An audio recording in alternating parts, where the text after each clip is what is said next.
Hello दोस्तों, आज के बाद आपका मैथ पार्ट वीक नहीं होने वाला है। आप बोर्ड की तैयारियों के साथ साथ कंपटीशन की भी तैयारियां मेरी वीडियो देख करके कर सकते हैं।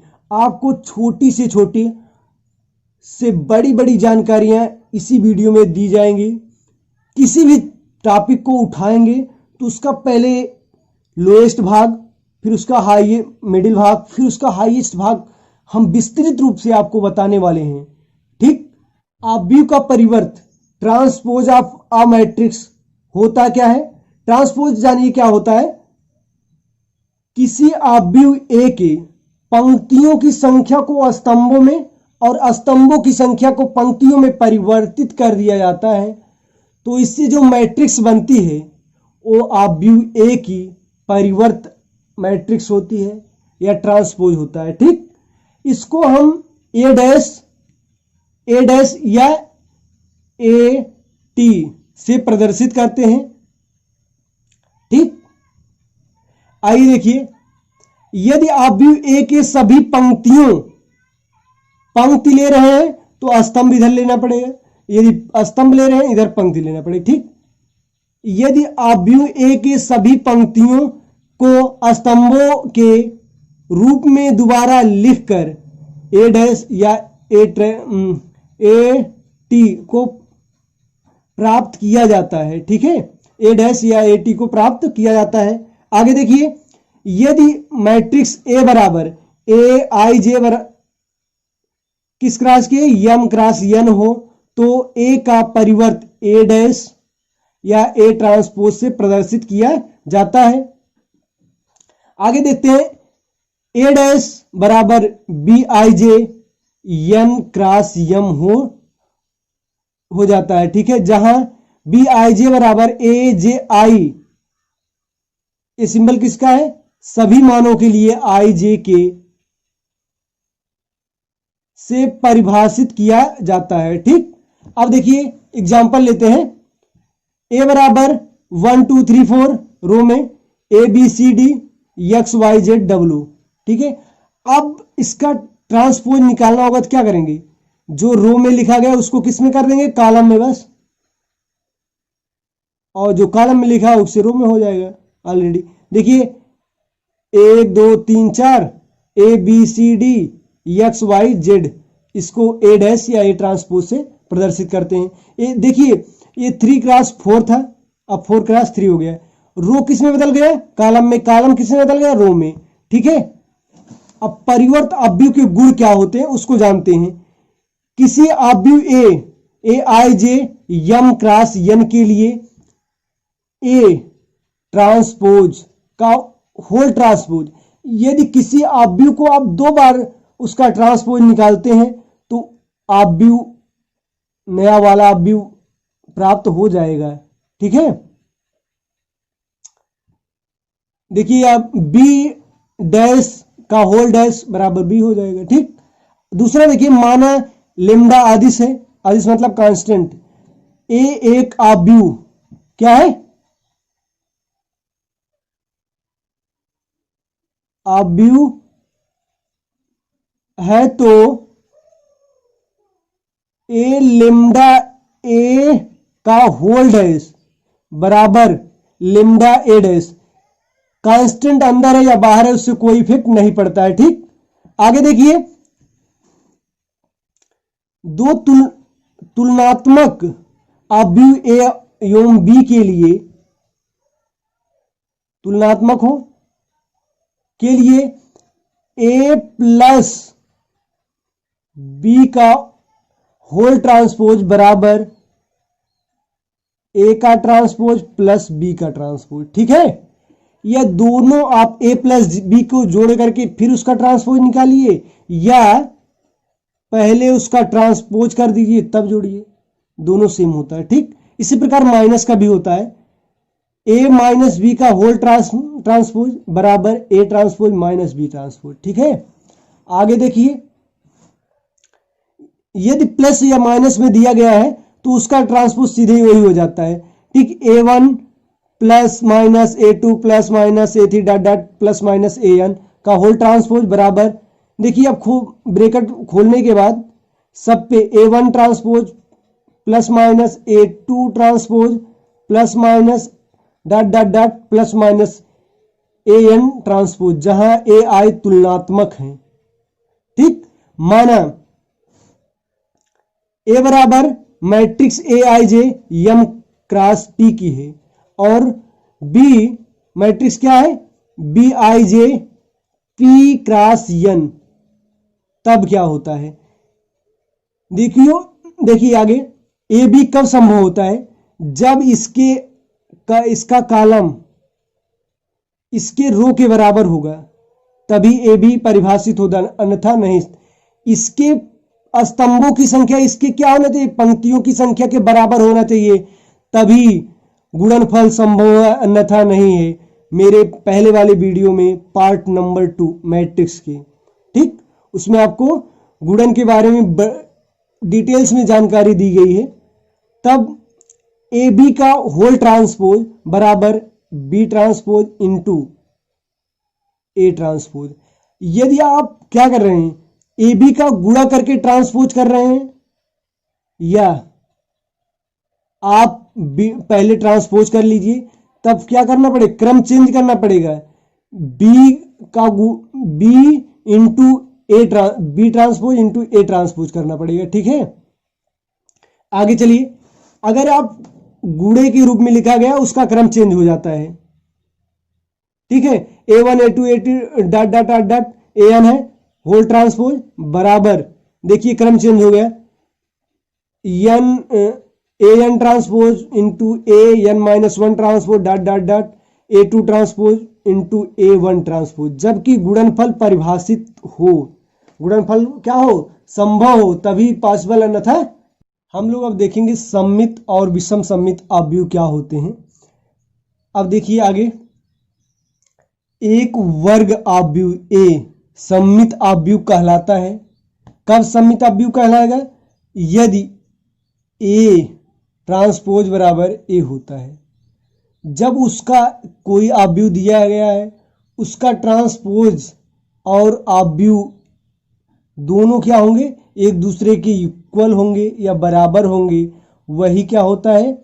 सममित अवयव कहलाता है। ठीक, अर्थात माना अवयव A बराबर AIJ वर्ग अवयव को n से केवल प्रदर्शित किया जाता है, तो A सममित अवयव होगा यदि और केवल यदि AIJ बराबर AIJ सभी मानों के लिए, ए सिंबल क्या होता है? सभी मानों के लिए I/J की। ठीक, अब देखिए विषम सममित अवयव क्या होता है? एक वर्ग अवयव A विषम सममित होगा। कब विषम सममित होगा? जब उसका क्या होगा? ट्रांसपोज माइनस A के बराबर हो, A डैश माइनस A के बराबर हो, तो वह अवयव क्या कहलाएगा? विषम सममित अवयव। ठीक, आगे देखिए, अर्थात माना A अवयव AIJ n क्रम का है हो, तो A विषम सममित होगा यदि और केवल यदि AIJ बराबर माइनस AIJ, सिंबल है सभी मानों के लिए I/J की। ठीक, विषम सममित अवयव में एक चीज और ध्यान देना है, सबसे ये जानना बहुत जरूरी है, वेरी वेरी इंपॉर्टेंट। ठीक है, किसी विषम सममित अवयव में विकर्ण के सभी अवयव क्या होते हैं? शून्य होते हैं। किसी विषम सममित अवयव के विकर्ण के अवयव क्या होंगे? सभी विकर्ण के अवयव क्या होंगे? शून्य होंगे। एग्जाम्पल देखिए, A बराबर दिया गया है AHG HBF GFC। ठीक, एक सममित अवयव है। देखिए इसका A डैश निकालें तो यही है ना, A के बराबर है, A बराबर A डैश है, इसलिए क्या है? एक सममित अवयव है। आगे देखिए, अब आते हैं दूसरे, B बराबर 0xy माइनस x 0z। देखिए A वाला इसके बराबर केवल माइनस अलग, यहाँ हम देखिए माइनस लिखा गया है, यहाँ सेम है, सेम होना चाहिए, केवल ए वाला पद क्या माइनस में होना चाहिए, ए वाला प्लस में, यहाँ देखिए सेम है। और इसके विकर्ण का वो क्या जीरो है, तो एक विषम सममित आव्यूह है। ए डैश निकालिए, ए के बराबर आएगी 0 x y minus X 0 z minus Y minus Z 0, A बराबर माइनस ए डैश, ठीक, या ए डैश बराबर इसको चाहे ए इसके बराबर चाहे इसके बराबर हो, ठीक। अब देखिए,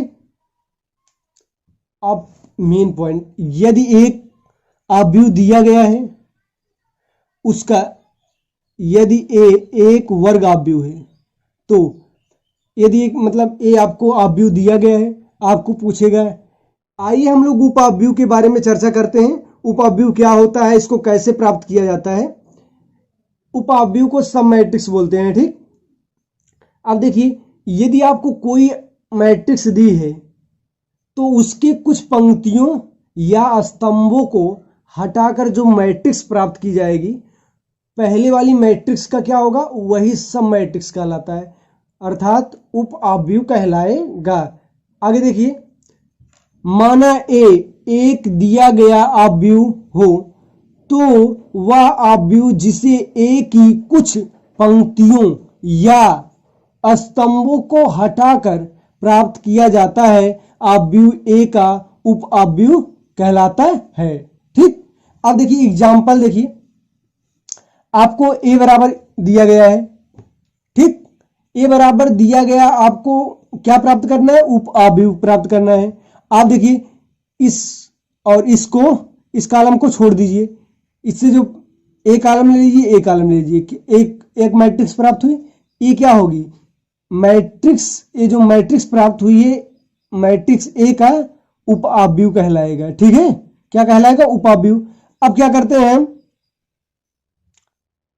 अब आपका मन चाहे जो छोड़िए, अब देखिए, आप इस कॉलम इसको ले लीजिए, इसको इस रो को ले लीजिए, ए बी और डी को ले लीजिए, इस कॉलम को छोड़ दीजिए, और फिर इस रो को ले लीजिए, पी क्यू एस ले लीजिए, ये भी एक मैट्रिक्स प्राप्त हो जाएगी। ये क्या होगी, इस मैट्रिक्स की सब मैट्रिक्स होगी, ठीक। आगे देखिए, इसको भी अब देखिए, ए बी सी ले लीजिए, एक्स वाई जेड ले लीजिए, पी क्यू आर ले लीजिए, एक मैट्रिक्स प्राप्त होगी, जो क्या होगी, अब मैट्रिक्स ए की सब मैट्रिक्स कहलाएगी। आगे चलते हैं, अब वर्ग आव्यूह का सारणिक मान कैसे प्राप्त किया जाता है। हमेशा आप सारणिक मान किसका प्राप्त कर सकते हैं, वर्ग आव्यूह का, ठीक है। आइए देखते हैं, determinant of a square matrix, ठीक। माना एक ए मैट्रिक्स ए जो है ए क्रॉस ए 1 क्रॉस 1 का है, एक 1 क्रॉस 1 आव्यूह है। सारणिक ए को, इसे सारणिक ए बराबर ए होता, ए से परिभाषित किया जाता है। अब देखिए इसका मान कैसे प्राप्त करें, ए बराबर दिया गया है मैट्रिक्स -3 1 क्रॉस 1 की है, तो इसका सारणिक मान क्या होगा, -3। अब देखिए, अगर आपका 2 क्रॉस 2 की मैट्रिक्स है, तो कैसे उसका डिटर्मिनेंट्स मतलब या सारणिक मान कैसे प्राप्त करेंगे। देखिए, माना ए बराबर matrix A B C D है, 2 क्रॉस 2 की है, इसका डिटर्मिनेंट्स क्या करते हैं, ए साइड मतलब ए का सारणिक निकालेंगे, या ए डिटर्मिनेंट्स बराबर मुख्य विकर्णों का गुणनफल, मुख्य विकर्णों का गुणनफल, मुख्य क्या लेते हैं, मुख्य विकर्णों का गुणनफल माइनस सब विकर्ण, इसे जो बोलते हैं क्या बोला जाता है, सब विकर्ण गुणनफल। मुख्य विकर्ण क्या है, ए इंटू डी, ठीक, ए इंटू डी, या इससे कर दो, कोई फर्क नहीं पड़ने वाला है। अब देखिए, माइनस उपविकर्ण सी इंटू डी, आप इसको सीख जाइए। आप आइए एग्जाम्पल में देखिए, ए बराबर 5 3 -1 4 है, तो ए का डिटर्मिनेंट मतलब सारणिक मान क्या होगा, देखिए, मुख्य विकर्णों का गुणनफल 5 20 हो गया, माइनस उप विकर्णों का गुणनफल -1 और 3 क्या हो जाएगा, -3। अब देखिए क्या हुआ है, 20 माइनस माइनस क्या हो जाएगा, +3 बराबर 23। इसका सारणिक मान क्या हो गया, 23 हो गया। ठीक, ये आपका आंसर है। अब देखिए आपको अगर 2x2 का आ गया, 3x3 का आसान है। अब आप मान लीजिए एक दिया गया है, आपको क्या दिया गया है, सारणिक दिया गया है 3x3 का। पहले इसे देखते हैं, A B C, ठीक है, X Y Z दिया गया है आपको, P Q R। ठीक, आगे देखते हैं। अब इसका सारणिक मान आपको प्राप्त करना है तो क्या करेंगे, A का सारणिक बराबर, पहले देखिए आप जो कॉलम लेंगे, कॉलम का पहला अक्षर A लेते हैं, A ले लिए, आप यहां लिखिए।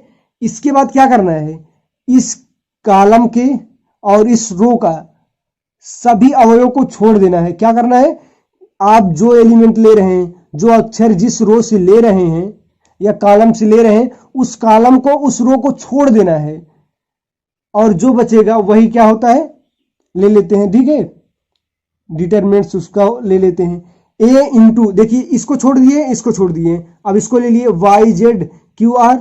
ठीक, अब देखिए दूसरा लेंगे तो माइनस लगा देते हैं, माइनस क्यों लगता है आगे हम बताएंगे आपको। ठीक, -B, अब B लिए हैं तो इसके कॉलम को छोड़ देंगे, इसको इसके रो को छोड़ देंगे। क्या, अब X बचा, Z बचा, P बचा, R बचा, लिख दिए। ठीक, आगे देखिए +C, यहां क्यों माइनस होता है आपको आगे बताएंगे हम, इसीलिए अब इसके कॉलम को छोड़ दीजिए, इसके रो को छोड़ दीजिए। क्या बचा, XY PQ। ठीक, आप 2x2 का सारणिक मान ज्ञात करना जान गए हैं। इधर देखिए, इसका गुणा इसमें, इसका गुणा इसमें, इसका गुणा इसमें, माइनस इसका गुणा इसमें, मुख्य विकर्ण का गुणनफल माइनस उपविकर्ण का गुणनफल, मुख्य विकर्ण का गुणनफल माइनस उपविकर्ण का। चलिए एग्जाम्पल देखते हैं, एग्जाम्पल से भी कंफर्म हो जाएगा। ठीक, आइए चलिए देखते हैं। अब देखिए आप ले लीजिए A का डिटरमिनेंट्स निकालना है तो क्या करिए, 1 ले लीजिए, 1 की क्या करना है, 1 के कॉलम और रो को छोड़ देना है, जो अवयव बचे उसे लिख लो, 6 8 9। ठीक, माइनस क्यों होता है बोले हैं, बताएंगे आगे। ठीक है, 2 लो, 2 के रो और कॉलम को छोड़ दो, रो और कॉलम को छोड़ दो, क्या हुआ, 4 6 7 9। जो ऊर्ध्वाधर होता है सीधे सीधे में वो क्या होता है, कॉलम होता है, और जो इस तरह होता है उसे क्या बोलते हैं, रो बोलते हैं। इसे स्तंभ और इसे पंक्ति। ठीक है, अब 3 को लेते हैं, +3, इसके कॉलम को और इसको रो को छोड़ दो, कितना बचा, 4 5 7 8। अब देखो 2x2 वाले को जानते ही हो, 1 इंटू, अब देखो मुख्य विकर्ण का गुणनफल माइनस उपविकर्ण का गुणनफल, मुख्य विकर्ण कितना है, 9 इंटू 5, 9 बचे 45, -5 है, क्या है, ये 5 है। ठीक, अब देखिए, और 8 6 48 48, -2 इंटू 9 से गुणा करो 4 में, 9 चौक 36, -7 का गुणा 6 में, 6 से क्या हुआ, 42, +3 इंटू 8 चौक 32, -7 से गुणा 5 में करो, 7 बचे 35, देखिए घटा दीजिए, 1 इंटू, अब 45 में से 8 में से दोनों में कौन बड़ा है, ये बड़ा है, जिसके आगे जो बड़ा है उसके आगे का निशान लगा दीजिए, और 8 में से 5 गए 3, 4 में से 4 गए 0। ठीक, -2, अब देखिए यहाँ 42 बड़ा है, 36 बड़ा है, 42 बड़ा है, निशान लगा दीजिए। अब देखिए 12 6 गए 6, 3 में से 3 गए 0, प्लस 3। अब देखिए इधर देखिए 32 में से 35 गए -3, ठीक। अब देखिए -1 प्लस और -3 तो क्या हो जाएगा -3। देखिए माइनस माइनस क्या हो गया प्लस हो गया, 6 दूना 12। और देखिए इधर देखिए माइनस और प्लस क्या होगा माइनस, 3 त्रिक 9। अब देखिए 12 प्लस और 12 माइनस बराबर 0। अब देखिए ए का डिटरमिनेंट कितना हो गया 0 आ गया। बस इसी तरह निकालते हैं, ठीक। यदि मेरी वीडियो अच्छी लगी है please like comment and share. यदि आपको मैथ के बारे में बहुत सारी जानकारी चाहिए और पूरा चैप्टर के बारे में फुल डिटेल चाहिए प्लीज मेरे चैनल को सब्सक्राइब करो। आपको हर एक चैप्टर में मास्टर बना के छोड़ेंगे, कोई आपको किसी चैप्टर में फंसा नहीं सकता। यदि आपको न्यूमेरिकल पार्ट कम लगते हैं तो प्लीज कमेंट करके बताइए, मैं न्यूमेरिकल पार्ट का वीडियो बनाकर अपलोड कर दूंगा, ठीक। आप लोग वीडियो को रोक करके क्वेश्चन को नोट कर लो, इसके बाद हम लोग आगे। अब हम लोग क्वेश्चन नंबर पहले को सॉल्व करते हैं। ए बराबर 2 3 0 1, बी बराबर 3 4 2 1 है, ठीक है। ये भी 2 क्रॉस 2 की मैट्रिक्स है, ये भी 2 क्रॉस 2 की मैट्रिक्स है, ठीक। आपको क्या सिद्ध करना है, ए इंटू बी का डैश या ट्रांसपोज बराबर B transpose into A transpose, ठीक। पहले हम लोग लेफ्ट हैंड साइड करते हैं।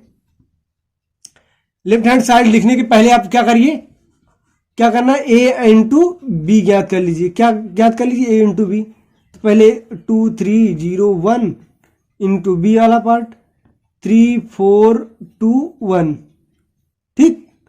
आगे चलते हैं, गुणा करिए। गुणा करना आपको ऑलरेडी पहले पता है, अगर नहीं जानते हैं तो मैट्रिक्स पार्ट 2 जाकर आप देख लीजिए, गुणा के बारे में बढ़िया से जानकारी आपको मिलेगी वहां, ठीक। इधर देखिए इसका क्या लेते हैं, पहले हम रो ले लेंगे और इसका एक कॉलम ले लेते हैं। पहले गुणा करो, 2 तिहाई 6 प्लस इसका 3 दूना 6, फिर इसका गुणा इसमें करो 0, इसका गुणा इसमें करो 2 हो गया। अब देखिए फिर अब इसको छोड़ देते हैं, इसको लेते हैं, ठीक। इसका गुणा इसमें करो 8 हुआ, प्लस 3 का गुणा 1 में करो 3 हुआ, इसका गुणा इसमें करो 0 0 हो गया, 1 का गुणा 1 में करो 1 हो जाएगा, ठीक। गुणनफल कितना आ गया 12 2 8 3 11 1 हुआ आपका। अब आप देखिए क्या निकालना है आपको, अभी फिर लेफ्ट हैंड साइड और राइट हैंड साइड नहीं लिखना है। पहले आप बी डैश निकाल लीजिए, बी ट्रांसपोज ए ट्रांसपोज फिर बी ट्रांसपोज। ए ट्रांसपोज निकालेंगे, ट्रांसपोज क्या होता है, इसको रो को कॉलम में बदल दो, रो को कॉलम में बदलो 2 3 0 1, या कॉलम को रो में बदल दो, एक ही बात हुई। बी डैश निकाल लो 3 4 2 1, ठीक हो गया। अब क्या निकालना, लेफ्ट हैंड साइड आपको लिख लो पहले। अब क्या होगा, लेफ्ट हैंड साइड बराबर क्या होगा दिया गया, अब ए इंटू बी का ट्रांसपोज कर दो। ए दिया गया है 12 2 11 1 का ट्रांसपोज करना है, तो कितना आ गया करो, इसका ट्रांसपोज करेंगे 12 11 रो को कॉलम में 2 1, ठीक। ए आ गया। अब राइट हैंड साइड को करते हैं, बी देखिए पहले बी ट्रांसपोज कितना हो गया 3 4 2 1 इंटू 2 0 3 1, ठीक हुआ। आगे चलते हैं, करिए गुणा 3 दूना 6 3 दूना 6 4 दूना 8 4 दूना 8 1 तिहाई 3 हुआ। अब इसका गुणा इसमें करो, 3 3 से गुणा करोगे 0, प्लस 2 से इसमें गुणा करोगे 1 में 2, इसका गुणा इसमें करो 0, इसका गुणा इसमें करोगे 1 हो जाएगा। तो क्या आ गया आपका 12 12 और 11 हुआ, ये 2 हुआ, 1 हुआ। ठीक, लेफ्ट हैंड साइड बराबर राइट हैंड साइड, क्या होगा आपका प्रूफ हो गया, हिंस प्रूफ। आपको दिया गया है, मैट्रिक्स दी गई है, उसका सम्मित और विषम सम्मित अवयव ज्ञात करना है। विषम सम्मित अवयव ज्ञात करने के लिए और सम्मित अवयव ज्ञात करने के पहले ए डैश निकालिए। ए डैश बराबर रो को कॉलम में बदल लीजिए, 1 5 6 7 हुआ है। सम्मित अवयव बराबर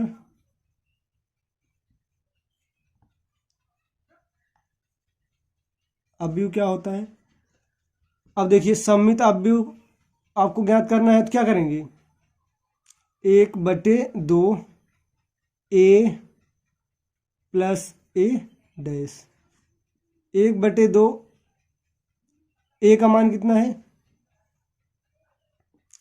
ए का मान पहले 1 5 6 7 प्लस 1 5 प्लस डैश ए डैश का 6 7, चलिए करिए 1/2, 1 1 2 5 और 6 11, 6 5 11, 7 7 14 हो गया। ठीक, बटे 2 कर दीजिए। अब बटे 2 करेंगे तो क्या हो जाएगा, दो सब देखो, अगर आप गुणा कर रहे हैं, गुणा करने के बाद सभी एलिमेंट में गुणा होता है, 1/2 का सभी एलिमेंट में गुणा होगा। इसमें इसके साथ करेंगे तो 1 हो जाएगा, इसके साथ करेंगे 11/2 हो जाएगा, इसके साथ करेंगे 11/2 हो जाएगा, इसके साथ करेंगे 7 हो जाएगा। ठीक, देखियो हमेशा सम्मित अवयव में ए बराबर होते हैं। ठीक, विकर्ण को छोड़ करके सभी अवयव आपस में बराबर। अब विषम सम्मित के अवयव, सम्मित अवयव बराबर 1/2 ए माइनस ए डैश। ठीक, आगे चलते हैं, जल्दी जल्दी करिए आप। आगे देखिए 1/2 ए का मान कितना है, 1 6 5 7 माइनस 1 5 6 7। ठीक, ए अवयव है, फिर ठीक अवयव है, लगा दीजिए 1/2। अब हो जाएगा एक है, एक में से एक गए 0। अब देखिए 5 में से 6 में से 5 गए 1। अब इधर देखिए यहाँ 5 में से 6 गए -1 और 7 में से 7 गए 0 हो गया। ठीक, लग 1/2 से गुणा करो, 1/2 जीरो में गुणा करोगे 0 हो जाएगा, यहाँ हो जाएगा -1/2, यहाँ 1/2, यहाँ 0। देखो विषम सम्मित अवयव में क्या होता है, मुख्य विकर्ण के अवयव 0 होते हैं। आगे सम्मित और विषम सम्मित अवयव इसी तरह ज्ञात किया जाता है। आप ऐड करेंगे सम्मित अवयव और एंड विषम सम्मित अवयव को आप ऐड जोड़ देंगे तो क्या हो जाएगा आपका, फिर क्या प्राप्त हो जाएगा, ए प्राप्त हो जाएगा। ठीक,